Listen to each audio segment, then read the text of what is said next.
Hello and welcome to the ECIST Podcast Series.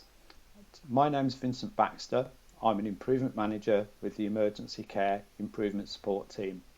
And today I'm going to be speaking to Richard Genever, one of the ECIST Clinical Associates, about the News 2 Decision Support 2. Welcome, Richard. Hi, Vincent. Good to be aboard. Hi. Thanks for joining us this afternoon. Richard, you very kindly wrote a blog for the ECIST blog series recently regarding the News 2 Decision Support tool. And in the blog, you talked about the idea of a dose of inpatient treatment. Could you just explain that idea a little bit for us? Yes, certainly. So I think the idea came from the thought that everybody turns up to work trying to do the very best they can. And very often when we're making decisions, there's lots of competing thoughts going on in our heads. And in particular, we can be very susceptible to cognitive biases. And I think there are two particular cognitive biases that I think can really affect our decisions about the right amount of time for people to spend in hospital. So one of them is the concept of salience.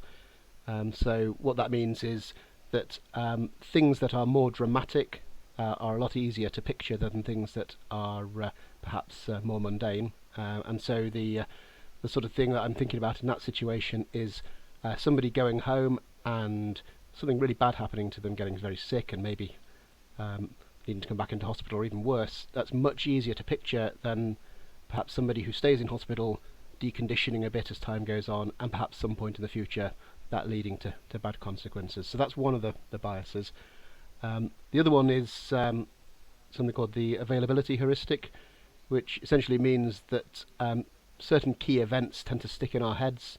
So we all remember a certain thing that happened when we made a plan, it didn't go the way we wanted to, and that can make us very cautious about following that sort of plan in future. So what I was looking for is a way to try to sort of counterbalance some of those cognitive biases, not to push us the other way, not to automatically assume that discharging somebody is the right thing to do, but something that can just help you to stop and consider things in a different way. And so that's where the idea of thinking about time spent in hospital as though it is a drug treatment came about. The concept is, as you described it, to think about the amount of time that somebody spends in hospital as the dose of the drug. And the reason I think that can be helpful is that, particularly for clinicians, they will have a sort of picture in their heads of a dose-response curve for a drug.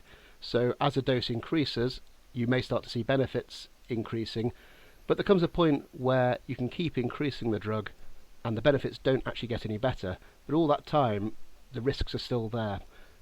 So what I want people to do is to just change their thinking about time spent in hospital to recognise there may be a point where benefits stop accruing for the person you're looking after, but the risks are still there. Can we justify the risks of keeping them there? And in fact, to maybe put a more positive spin on it, can we reduce that person's risk by taking them down a different pathway? Okay. And was there a particular inspiration behind this idea? So I think the sort of thing that really made me want to look at this differently was, so for instance, I discussed a gentleman at our care home MDT. He was a man who was normally living with his wife. He'd got quite advanced dementia, and he had to go into a temporary placement in a care home because he couldn't safely be on his own, and his wife had been admitted to hospital.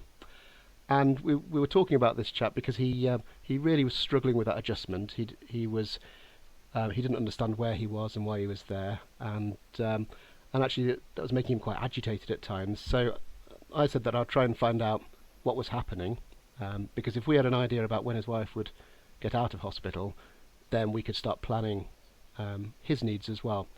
And what I discovered is that his wife, who had been in hospital for over a week at this point, wasn't actually having any treatment. She was having tests and feedback was waited for from various specialists, but I couldn't see any actual treatment that she was getting.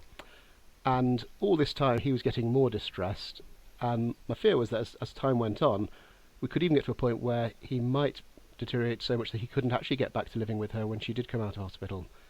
And for me, this idea of the person being kept in hospital for tests, I think sort of helped. I felt that the idea of thinking about time in hospital as a dose would particularly help with this sort of thing, because what it enables you to do is to say, well, actually, what is the benefit to her from this time in hospital?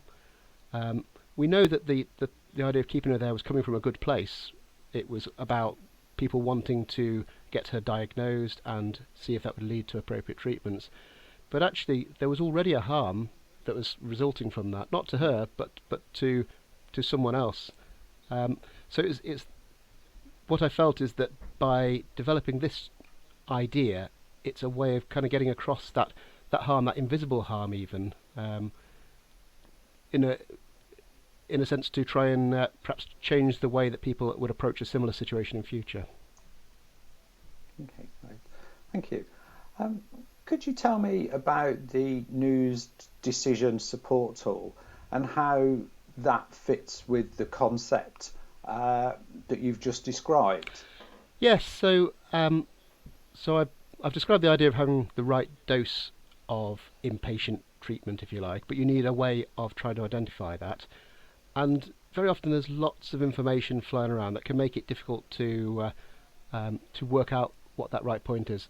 So what the news decision support tool does is simply provides a framework that allows clinicians to look at a patient and work out whether they need to be in hospital for their treatment or not. It starts by looking at what the news score is at that point, and if the news score is low enough, and we tend to suggest looking at a score of 3 or lower as a starting point, it then leads to a series of other questions that might help to ask whether hospital is the best place to be.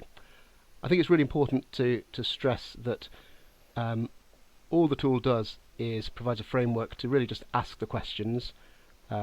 It would never be something that would drag people towards discharging somebody that actually ought to be in hospital. But sometimes it can be really hard to be objective about who needs to be in hospital, but who might be better served by being discharged home first and then deal with other things from perhaps a different, maybe a safer environment. Okay.